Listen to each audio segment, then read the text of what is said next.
Go down, Moses,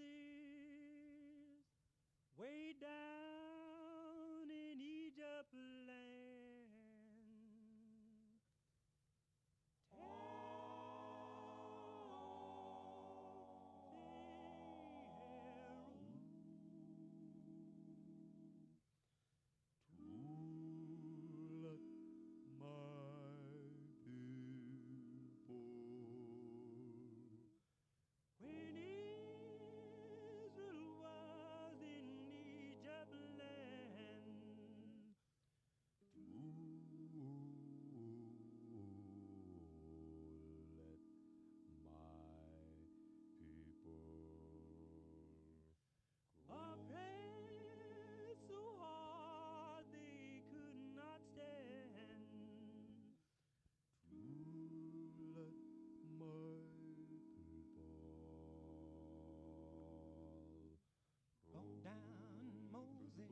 Way down in Egypt land, hello, why don't you let my people go? I'm singing, go down, Moses. Way down in Egypt land, hello, why don't you let my people go? For when Israel was in Egypt land, oppressed so hard they could not stand, the Lord told Moses what to do. Ladies and gentlemen, I am proud to introduce our guest today, Mr. Frederick Douglass. Thank you. Thank you, citizens. Thank you to Tri-City and this grand venue. That was quite a substantial introduction. I can remember being introduced the first time I spoke on Nantucket Island in Massachusetts. And the Garrisonians introduced me and insisted that I speak and tell my narrative. And the great John Collins introduced me as such.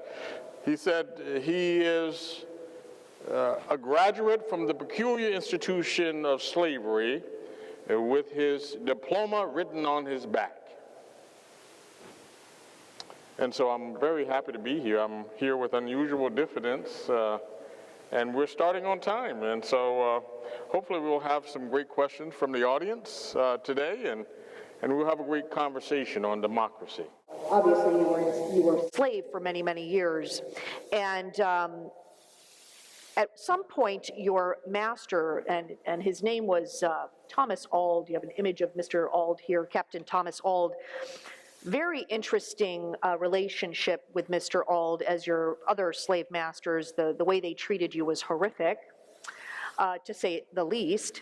But there came a point where your master, Mr. Ald, didn't like that you were growing confident in yourself.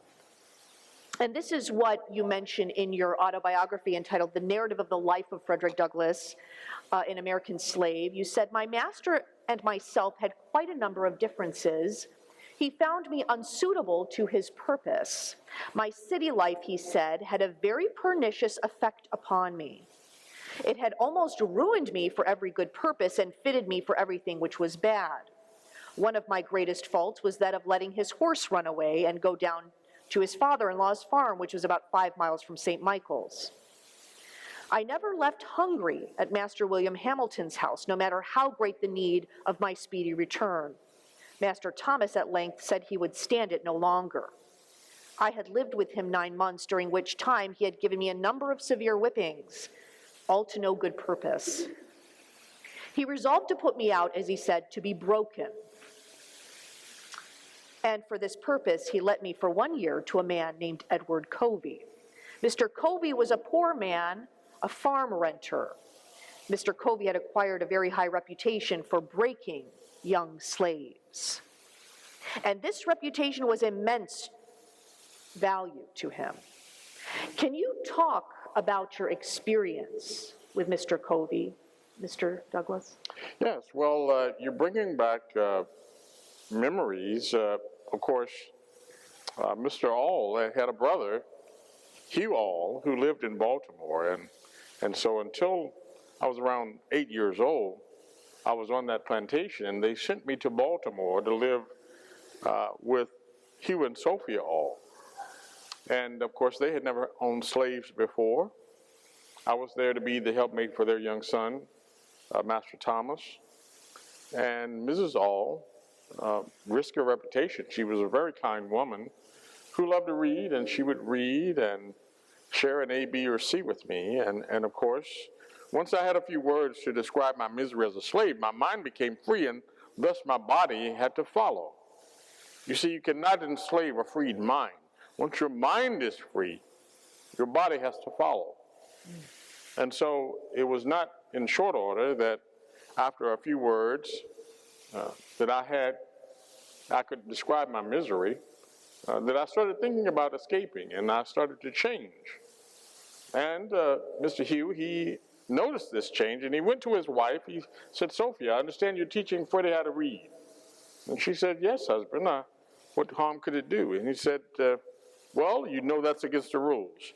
Do not teach him how to read." And so from that point on, she refused to teach me how to read, and thus I started to become unruly. And so Mr. Hughes sent me back to Talbot County to his brother, where I was there for about 9 months and still very unruly. And so he thought that I was a worthless slave, as the slave masters would say. An educated slave is a worthless slave. And so he farmed me out to Mr. Covey.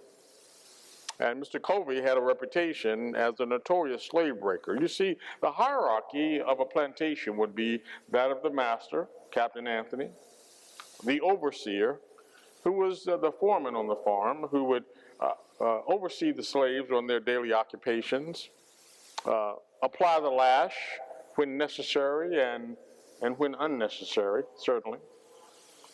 But then if there was some situation, you would be sent to a man like Mr. Covey, who had a reputation of being able to break the spirit of any slave like myself. And so they sent me there on, I believe it was the New Year. And I was to be on the Covey farm for about a year. And certainly I got the lash almost every day, until I decided to fight back. I can remember on that Sunday I was sitting on the steps, and Mr. Covey was coming from church, and he yelled out to me. He said, "Freddie," said, "meet me in the barn. We're going to throw down some blades." I thought it was quite peculiar that we would be throwing down blades on a Sunday. We would normally be off, but nevertheless, I followed the master's rule, and I went into the barn, and there he stood with a lash and a chain, getting ready to tie me and whip me. And I don't know what actually came over me, but at that very moment, I decided that I would fight back and establish my manhood. And we fought. We almost fought for about 30, 45 minutes or so. As a matter of fact, his foreman, his overseer came and tried to help. I kicked him in the stomach, and he couldn't proceed. He called for another slave on the plantation. That slave entered the barn, and he said, "What do you need from me, Mr. Covey?" "Well, I need you to hold Freddie while I tie him." He said, "Well, you brought me here to work, not to help you whip slaves." And he left me and Mr. Covey, and we continued to fight. And so with exhaustion, he gave up. And he stepped back with the audacity to look me in the face and say, "Well, that will teach you to disobey me." Well, he hadn't taught me a lesson at all. As a matter of fact, I had drawn blood from him. Well, he certainly could have taken me down to St. Michael's and put me on the whipping post, but that would have destroyed his reputation as a slave breaker. And he wanted to protect that reputation because, as a poor man, that would be his income. And so, for the rest of the time I was on the plantation, I went unmolested. You said also in your autobiography, Mr. Douglass, "This battle with Mr. Covey was the turning point in my career as a slave. It rekindled the few expiring embers of freedom and revived within me a sense of my own manhood. It recalled the departed self-confidence and inspired me again with a determination to be free." That's pretty powerful. Absolutely. There were many times after that when I arrived back in Baltimore, working in the shipyards of Fells Point, that men did not want to work with me. and they would assault me. They would think that they could put the lash to my back. And from that point with Mr. Covey, I certainly had a sense of my manhood, and I fought back every time. Yes. Wow. I do want to talk a little bit about your relationship with Mr. William Lloyd Garrison. Mr. Garrison was an abolitionist, a devout radical abolitionist. He believed in immediate abolition. He even went as far as to advocate for disunion with the South because it was tainting, the slavery was tainting the democracy, the Democratic Republic that he lived in. And he believed that the Constitution was a pro-slavery document. And he went as far as to completely renounce the Constitution, wanting to rewrite it and get rid of the government even. He also believed that people who were against slavery should not engage politically in this country, that would just confirm the government, this pro-slavery government. And so you advocated in favor of Mr. Garrison and his views on the Constitution, but then you changed your mind by the 1850s. And I'm curious to know what made you change your mind. Why did you go from believing the Constitution was a pro-slavery, bad document that really should not be upheld, to a document that supports against slavery? Well, it was quite simple. When I first went to New Bedford, I was a runaway. I had changed my name to Frederick Johnson, and as you introduced me, Mr. Johnson, Nathan Johnson, who we were living with at the time, offered the name Frederick Douglass out of the book Lady of the Lake, and I certainly could read at the time, but I had not had the privilege of reading the Constitution. And as I was reading his newspaper, the Garrison newspaper, the Liberator, I became enamored with this concept of anti-slavery, of abolition. And so I started reading the newspaper every day, and I was visiting some of the meetings. And when they found out who I was, that I was actually a slave, they asked me to stand up and speak. And so I was going along with this philosophy that I read in the Liberator, and that I heard so many eloquent speakers. I mean, Mr. Garrison was a phenomenal speaker, extremely convincing. And then later on, as I start to read, and I'm reading the Constitution, I come to a different point of view, that in fact, the Constitution is not a pro-slavery document. It is in fact an anti-slavery document. There is no mention of the term slave, slave holder, slave master, or slave state. Neither is there a reference to color. And so I would ask then any man to read the Constitution and tell me where he will find a guarantee for slavery. And of course, I started to change my view. I felt like that the Garrisonians, although we need every method we can to end slavery, that the country would eventually, we just realized that it could not be changed by mere moral suasion. And this is what the Garrisonians thought. They were non-voters. And so these concepts that I originally thought about and accepted as the truth became somewhat different after I was able to read for myself. Just as some of the things that I found out about my initial indoctrination into Christianity. You see, we were not able to read the Bible for ourselves, and so if you're having someone tell you what is in the Bible, once you can read it for yourself, you might come up with a different interpretation of what Jesus Christ says. Yes, that's another very important aspect to your education, is once you were able to read the Bible for yourself, you could distinguish between the Christianity being practiced by the slaveholders versus what Jesus taught in the New Testament. Absolutely. Absolutely. You see, there was a huge contradiction, a startling contradiction in what the slave masters said we should be doing, that we should obey our masters and receive the lash with dignity. versus what they were living out. As a matter of fact, there's this wonderful poem by a Methodist minister that really gives you a startling view of that contradiction and their piety. I might do it for you. Come, saints and sinners, hear me tell, how pious priests whip Jack and Nell, and women buy and children sell, and preach all sinners down to hell, and sing of heavenly union. They'll loudly talk of Christ's reward, and bind his image with a cord, and scold and swing the lash abhorred, and sell their brother in the Lord to handcuff heavenly union. They'll raise tobacco, corn, and rye, and drive and thieve and cheat and lie, and lay up treasures in the sky by making switch and cowskin fly in hopes of heavenly union.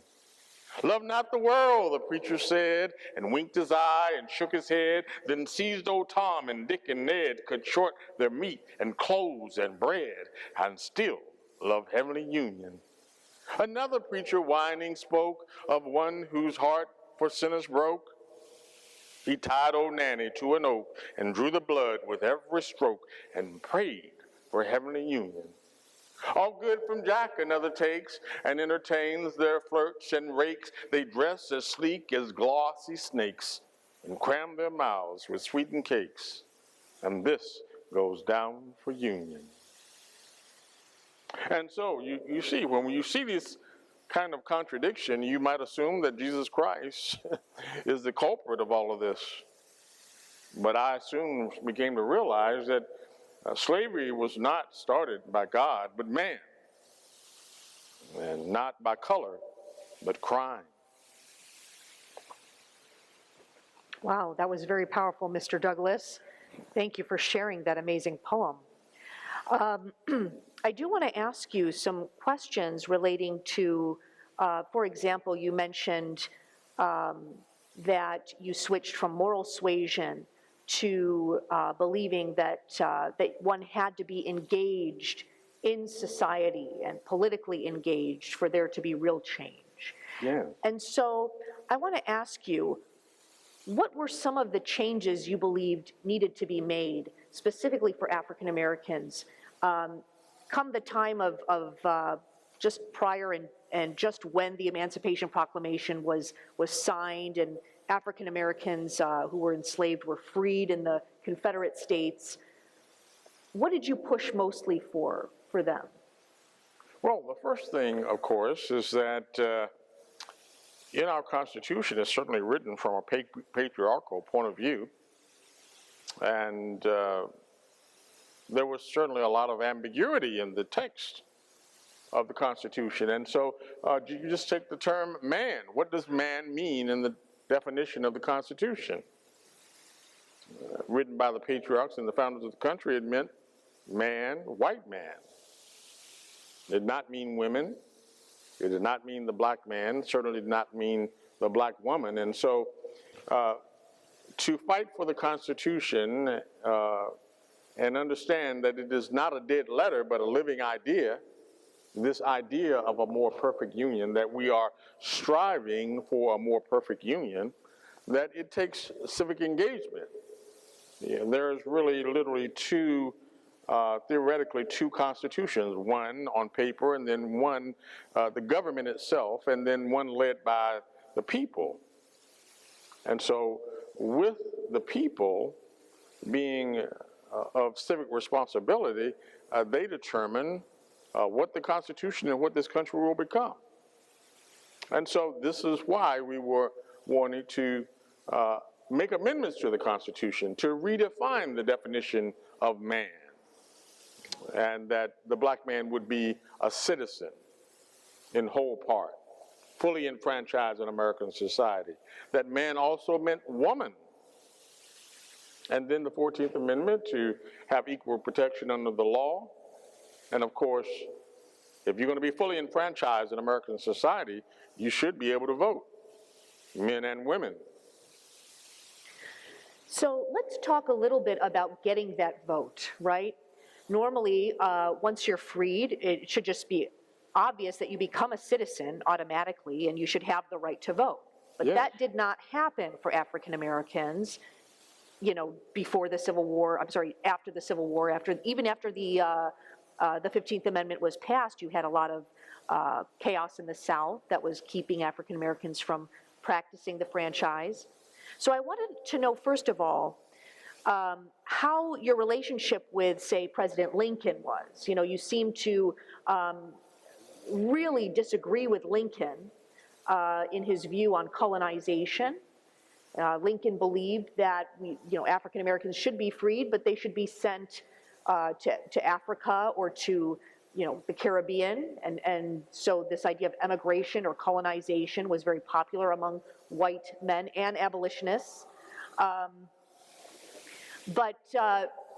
especially when he took office as president, he really was pushing really for union, keeping the union intact. So it wasn't so much about, it's like he was trying to keep slavery where it already existed. He didn't want to get rid of it entirely because he didn't want to cause a war. Well, the war happened.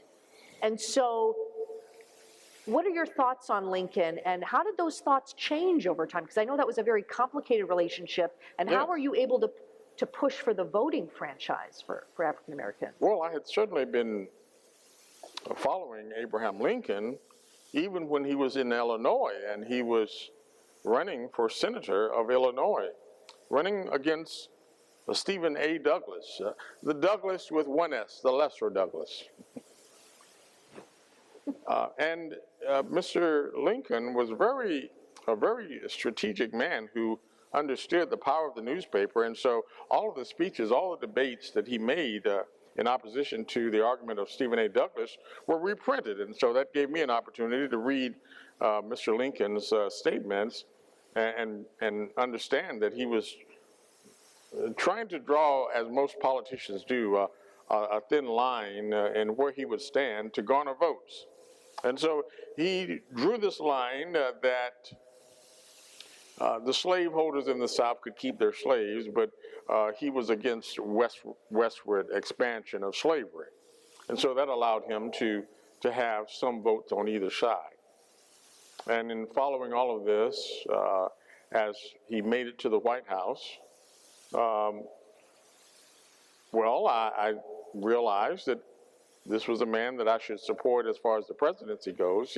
As far as the options that we had at the time, I voted for Abraham Lincoln. Well, now that he's in the office, and of course the Civil War has come about with so many markers that moved us from rhetoric to war. John Brown, the raid on Harper's Ferry, which was described by Herman Melville as the meteor of the war. And then the first shots fired at Fort Sumter, and then the Civil War. And immediately after we started fighting the Civil War, I started, and many of us, especially black abolitionists, started saying, well, we need to have the black man fight in the Civil War. Why would the black man be good enough to fight for Washington and not be good enough to fight for McClellan? The black man fought in the founding of the country. As a matter of fact, the first Emancipation Proclamation was written by Lord Dunmore for the British. He freed the British slaves and formed the Ethiopian Regiment, which caused a backlash, and the rebels had to free their slaves, and so they formed armies like the Black Men of Massachusetts. Crispus Attucks, given the first black man to lose his life for the cause.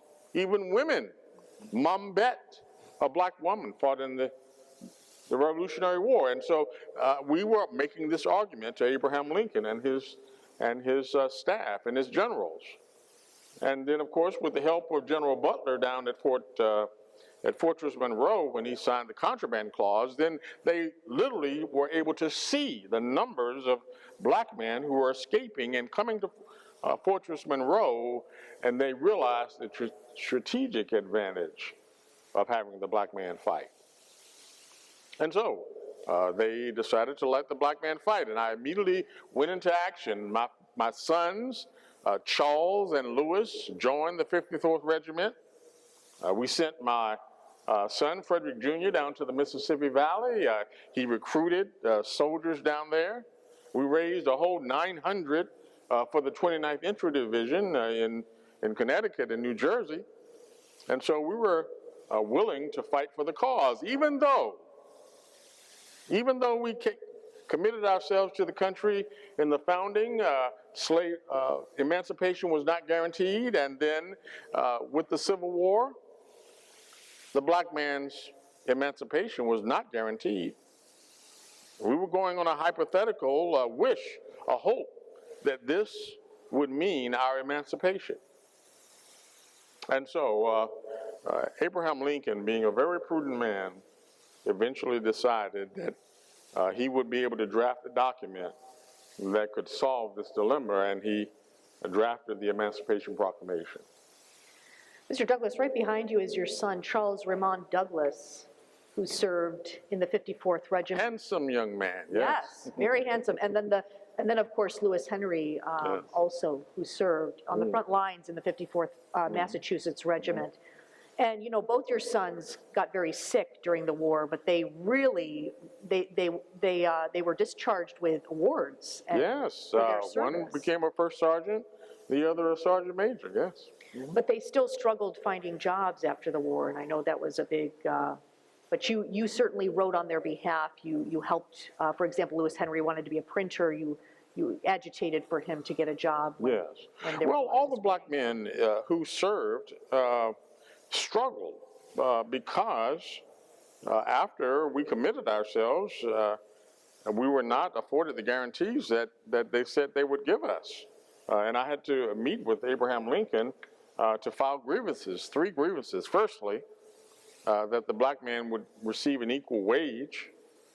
Secondly, that we were complaining that there was no black officers in the ranks. And then thirdly, that there was no such thing as a black prisoner of war. And so I met with Mr. Lincoln to file these grievances. And I think another one of your grievances was because many of the African Americans were treated as insurgents instead of prisoners of war. Well, absolutely. That was the whole thing. There was no such thing as a black prisoner of war. Any black man caught on the battlefield was immediately killed, lynched, hung. And so when I made this argument with Mr. Lincoln, he was very conciliatory and promised and gave us what we needed as far as the pay. He offered me a commission, which I never got, but there eventually became black officers. But on the issue of the insurgency and no black prisoners of war, this is what he said. It shows his prudence, and you have to respect this kind of reasoning. He said, well, Mr. Douglass, we cannot go indiscriminately taking revenge on Confederate soldiers who may not have even committed the act. He said, now, if you can bring me, show me proof of a particular Confederate soldier that hung or lynched a black man, then we will bring him to justice. But it wouldn't be according to the rules of war if we just went indiscriminately killing Confederate soldiers because they were not treating any soldier, they were not following the rules of war. Mm-hmm. Yeah. Does anyone have any questions as I'm asking? I wanted to sort of stop for a moment, see if anyone had questions for Mr. Douglass. And again, as as we're talking, feel free to just raise your hand or stand up if you want, and I can call on you. But I do want to talk about your contributions to education, Mr. Douglass. Yes. To you, one of the biggest aspects of education was to become self-made, to become, really to have to have ownership of yourself, ownership of your labor, contributing to society through your efforts, but also helping others to achieve those successes. You mentioned you were renowned, for example, for having written an essay called Self-Made Men. Yes. in 1872, and you mentioned in that essay, you said, "Give the Negro fair play and let him alone. If he lives, well. If he dies, equally well. If he cannot stand up, let him call down." Can you explain how helping the vulnerable and impoverished to become self-made is done fairly in America? How can that be achieved? And what do you define as fair? Well, I consider fair is for you to do just that, is to get out of the way and let the black man prosper or fail. You see, if an apple falls from a tree, if it becomes rotten and falls from a tree, it would be ludicrous to tie it back to the tree. You can certainly make use of it. You can make cider.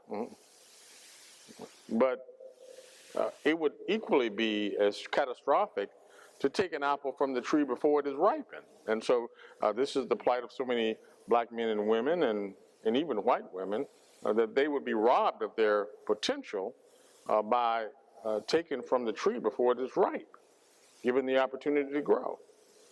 And so I've said this in many speeches, not only self-made men. As a matter of fact, self-made men was a philosophy of men during the 18th and 19th century. Many men proudly proclaimed that they were self-made, even those in the college class. And if you read that speech, you will understand that I'm not just talking about the men who did not go to college, but all the classes of men. And what was required for you to be able to make that claim that you were self-made. I think, as a matter of fact, Mark Twain adequately described it, and children, you might want to listen to this. He said, "Don't let your schooling get in the way of your education." Don't let your schooling get in the way of your education. Don't complain about what books are not served to you. You need to go out and find your own education. You need to keep listening for any opportunity you can to learn. I was not given any books.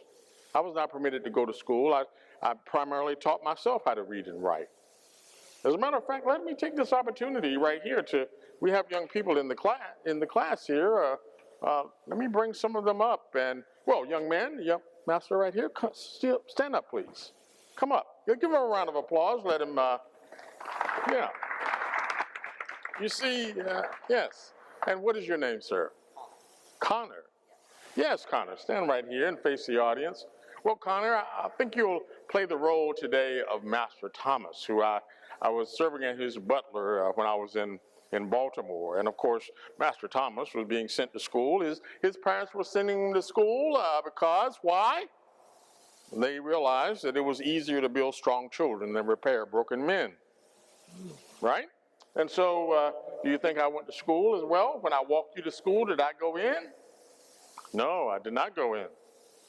As a matter of fact, and it was not for your mother, Miss Sophie All, I wouldn't have any alphabet at all, but she did teach me a few alphabet. And so we would be walking along, and I would say to Master Thomas, Master Thomas, do you believe that I can make a W? And what do you think you would say? No, who taught you how to make a W? What slave can write? And with my ingenious self, I would say, my strategy would be, well, I certainly can make a W, and I wager you this.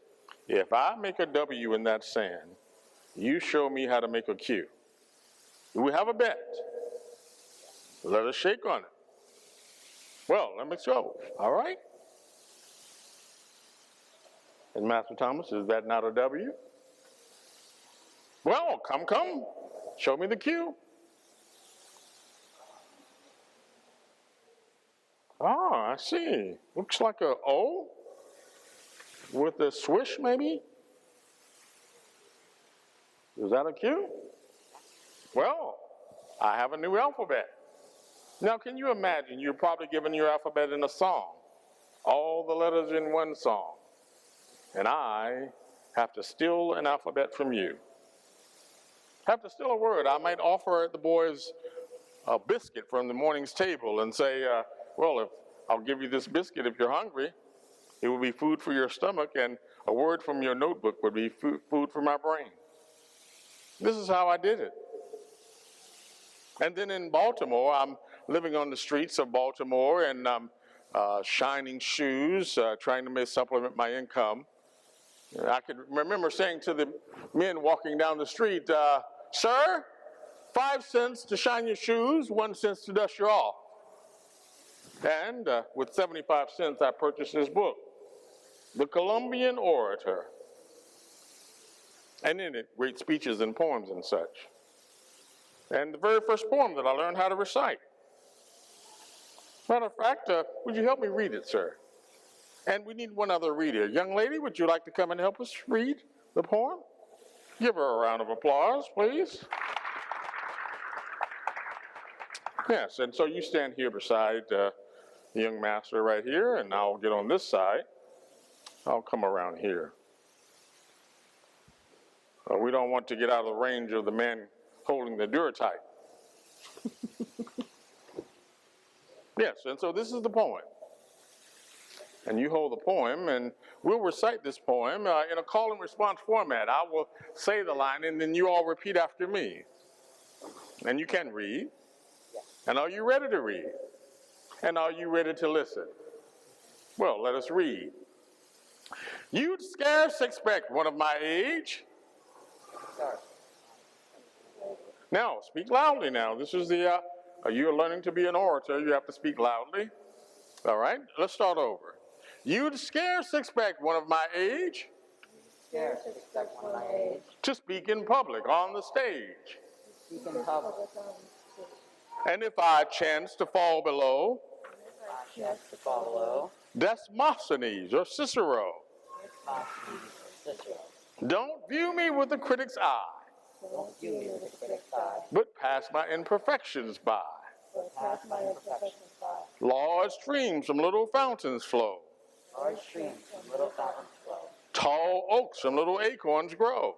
Tall oaks from little acorns grow. And though I now am young and small, And though I am now young and small, of judgment weak and feeble tongue, judgment weak and feeble tongue, yet all great learned men and women like me yet all great men and women like me once learned to read their ABC. once learned to read their ABC. Bravo. Let's give them a round of applause. Yes.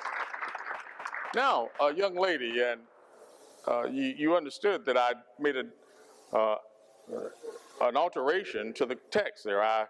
You don't see the word woman in the last line there, do you? And why do you think I added the word woman? Create more expansion on the general idea. Yeah, it creates an expansion that includes the woman in the conversation. Women should be included in any conversation. And so when I'm reciting the poem, I choose to add the woman in the conversation. Yes, thank you so much for assisting me here. Yes. Wow, how cool is that? Yes, and so education is certainly key to all the things that I was able to accomplish in my lifetime. Hopefully, children, you are being taught in school not what to think, but how to think.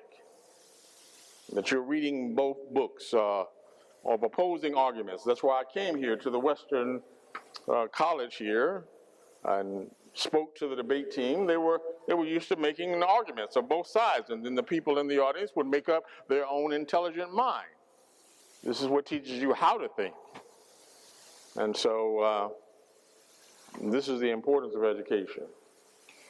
Well, I wanted to ask you, because you sort of left off talking about women and women being included in the conversation, particularly when it comes to democracy, learning how to read and write, contributing to society, raising children, but also being involved in the community and being involved in the world. Yes. And of course, right behind you, some of your friends here, Mr. Douglass, Susan B. Anthony and Elizabeth Cady Stanton. Yes. Yes, from Rochester. And so you were good friends with them. They were pushing for suffrage, women's suffrage. Yes. You were pushing for black suffrage. So you all were pushing for universal suffrage so that everyone had the right to vote. Right. There came a point, though, where things got pretty tough because, of course, not many men in this country at the time were in favor of allowing women to vote. They were more willing to let black men vote than women. So you eventually will break away and push for the black male suffrage, the 15th Amendment, but then you will go back and try to mend things with these women so that you can push for their rights too.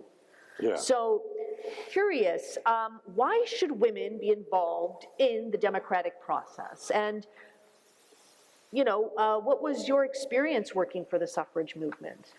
Well, women should be included because they are part of humanity, and they are part of the country. And so when I met these women, and when I met Susan B. Anthony, she was rather young. She wasn't even at the first women's conference in Seneca Falls. Mrs. Mott, Elizabeth Cady Stanton, the McClintocks, they drafted the Declaration of Sentiments in Waterloo at the McClintock House. And then they, in quick order, had the conference in Seneca Falls. And so they invited me to be the master of ceremony. But you see, before that, the women did not even, white women did not even understand they did not have rights. They had privilege, but they had so much privilege that they thought they had rights. You understand there's a distinct difference between privileges and rights. It was not until Mrs. Mott was made, she was given the Order of the Wolf and was allowed into the longhouse of the Iroquois nation. The Haudenosaunee women were sitting at the head of the table like yourself, making decisions and the men had to follow. That is when they realized, well, we do not have rights at all. We have privilege. Our husbands can take away anything. We cannot own land. We cannot even inherit his business. And so that's what started the suffrage movement. And so being a part of this suffrage movement and working alongside these women, I advocated for women's rights and the right to vote all over the country. As a matter of fact, when I came here, I was speaking on behalf and brought with me, I'm not sure, it might have been Francis E.W. Harper. The men would not even allow women to speak here in the Ohio Anti-Slavery Convention. And so they were certainly depending on me to stand up for the women, but I can't change the mind of men by myself. And so I had to make a decision. Well, now that when we were looking at the horizon and we saw the 15th Amendment, it was a wide open door. When we got there, it was a narrow window. It said only the black man can pass through. And I went to them and I said, well, believe me, Miss Anthony, when I get through that window, I will reach back and help you all come through. Well, she was known to say if she couldn't have the right to vote, she'd cut off her arm. Well, how can I reach back and grab her if she has cut off her arm? And we did not speak for decades. There was a huge rift between myself and Susan B. Anthony and Elizabeth Cady Stanton, and so much momentum was lost in the suffrage movement. Women, do you have the right to vote now? Yes, we do, Mr. Douglass, yeah. Now, I know you know the answer, Professor. And what amendment brought that about? Come now. Maybe you don't have the right to vote. What amendment, if you say you have the right to vote, certainly if you showed up at a poll here in Cleveland and someone challenged your authenticity, you would have to be able to tell them where in the Constitution you got that right. It's the 19th Amendment, isn't it? It's the 19th Amendment, yes, the 19th Amendment. This is something that really startles me about the modern audience. Well, please read the Constitution for yourself. And Mr. Douglass, right behind you is an image of Miss Sojourner Truth. Can you talk a little bit about her and her activity with the suffrage movement? Yeah, so Sojourner Truth certainly had a huge voice, not only with speeches, but with song as well. She could certainly make a song. But, you know, she had a Dutch accent that I found kind of peculiar. And so frequently when we were together, we would have a little bit of tension going on because of her dialect, but nevertheless, she could sing a song and stop a riot. Yes. Oh, wow. Wow. Well, I'm going to open this up now to the floor. We want to know what questions you have for Mr. Douglass. They can be any questions. Feel free to ask whatever you want to ask. And please, I don't know how much time we have left, but this portal to history is about to close very soon. I think there's something else going to happen. I don't know what it is. Yes. Yes.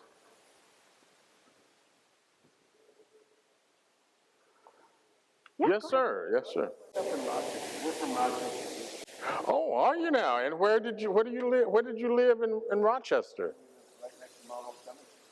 Oh, Mount Hope. Yes, yes. Unfortunately, my daughter Annie was buried there, and I buried my wife there. Yeah. And so, yes, when I first moved to Rochester, I moved right down on Main Street. My business, my newspaper was on Main Street, right across the street from Susan B. Anthony's father and brother. And then I thought it prudent for me to move my house because we were part of the Underground Railroad.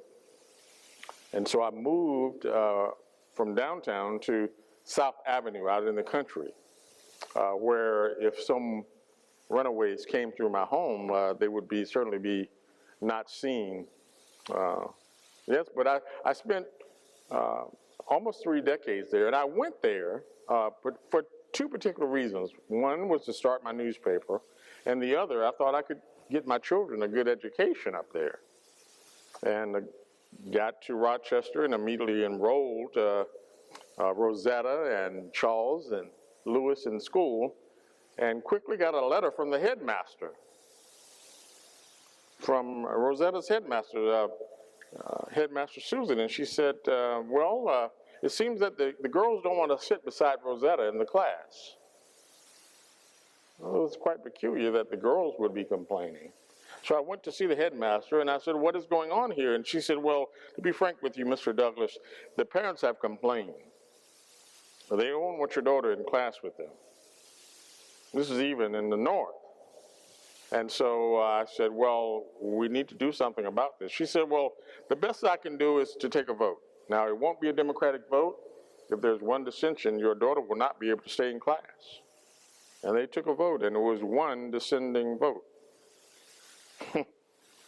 The publisher of the Rochester Post. And so I had to bring my daughter home and get Julia Griffiths to tutor her, to get her education. But that's why I came to Rochester, which was really divine intervention that I became a part of the suffrage movement in Rochester, yes. This is actually a statue of you, Mr. Douglass, commissioned by John W. Thompson, which stands in Highland Park. Oh, Highland Park, yeah. Yes. And actually, one of the panels on the statue says, men do not live by bread alone, so with nations. They are not saved by art, but by honesty, not by the gilded splendors of wealth, but by the hidden treasure of manly virtue, yes. Not by the multitudinous gratification of the flesh, but by the celestial guidance of the spirit. Yes. Is there another question? Yes, ma'am. Yes.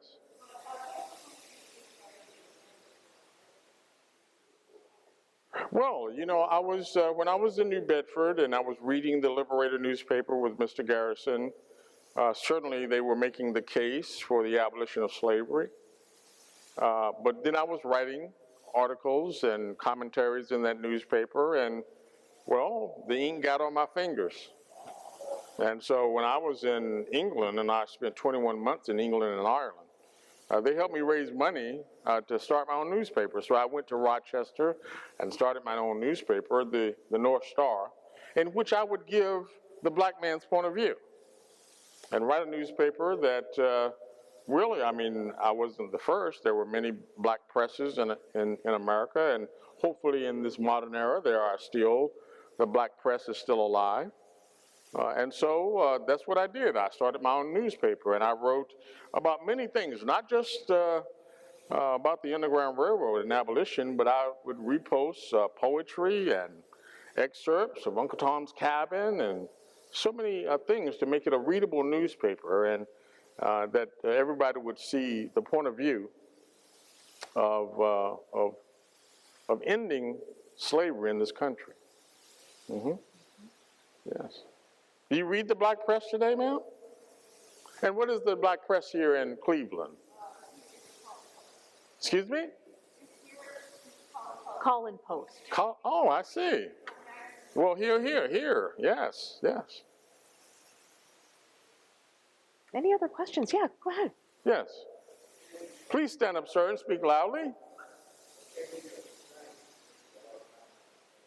Oh, that's an awesome question. What Yeah. gave you the strength to get through the hard times of slavery? Yes. Well, certainly there were times when even my religion didn't sustain me.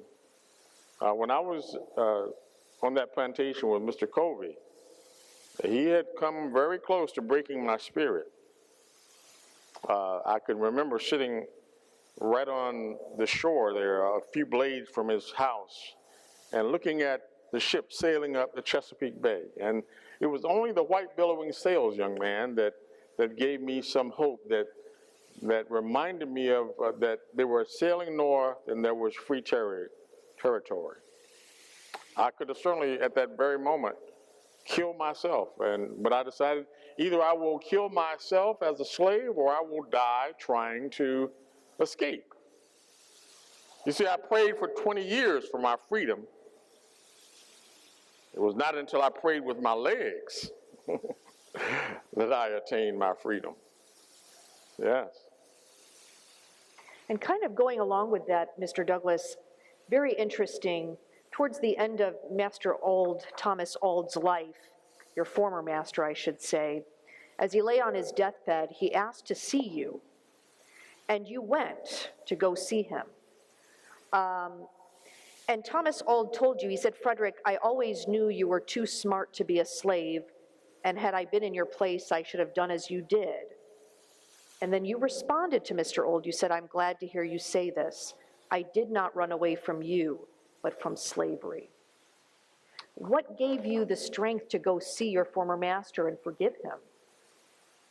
Well, I merely wanted to show him that my entire objective in life was to accomplish the same things that he was enjoying: life, liberty, and the pursuit of happiness. To have his own family, to own property. And so, returning with those things in my repertoire, and having a family and grandchildren at the time, and even, he might not even have been aware of this, he was a very sickly man at the time, but some of, his former wife, who had passed away, her daughter, and all, had followed me across the country. I remember I was in a parade in Philadelphia, and she was standing on the corner waving at me. And see, so I grew up with this child, understanding that we were just on opposite sides of a peculiar institution of slavery. That in fact, slavery doesn't just destroy the black man, it destroys the white man as well. It destroys their moral character. And even if you switch the situation, that the black man might be the master, take any race, French, German, Anglo, and rob him of his ability to learn, tie him and whip him. And all the things that you think of the black man will become true of the white man. It robs you of your sensibilities. It degrades people's perception of what you are as a human being. And so it certainly was, so slavery is not an identity. There's no such thing as a person, as a slave. It's an occupation. It's an unpaid, brutal institution. The men, the women that came over here on ships were Africans. They were not slaves. And so once you free yourself of that bondage, then you can find a new occupation, a new career that pays well. Yes. Wow. A lot to chew on, Mr. Douglass. It's a lot to chew on. Yes. Anyone have anything else they want to ask? Well, before we leave, I certainly want to leave this last point, and I left this point on Thursday night, I believe. Yes. If I would say any last thing, there are three what I consider elemental parts of democracy. That is the soapbox, the ballot box, and the cartridge box. All three of these are certainly the legs in which democracy stands. It's not a four-legged chair like you're sitting on. A three-legged chair will hold you up just fine. And take away either one of those and you might find yourself on the floor. But you certainly need to protect your right to vote. We fought for the 13th, 14th, and 15th Amendment. And so if you take away your right to vote, then all you have is a debate that turns into an argument that quickly flashes into a fight in which firearms are needed. This is what happened in the Civil War. So make sure that you have an equal balance of the soapbox, the ballot box, and the cartridge box, and you should be fine. But you certainly have to consider the fact that, well, don't let purity get in the way of progress. This is how I was able to form coalitions with women like Susan B. Anthony, who had great privilege. How I was able to make a compromise or convince Abraham Lincoln is because we had an overarching goal that we were trying to achieve. The men and women who are defending your nation right now, they don't all agree on everything. They have different points of view, political points of view, but they've decided to put those things aside to defend the greater common good. This has to be true of the people as well. That you have in sight the common good of this nation. And so do like the men, follow the examples of your men and women in uniform, and don't let purity get in the way of progress to form a more perfect union. Wow. Thank you, Mr. Douglass, for coming today. And thank you all for being here as well. Thank you. Thank you so much.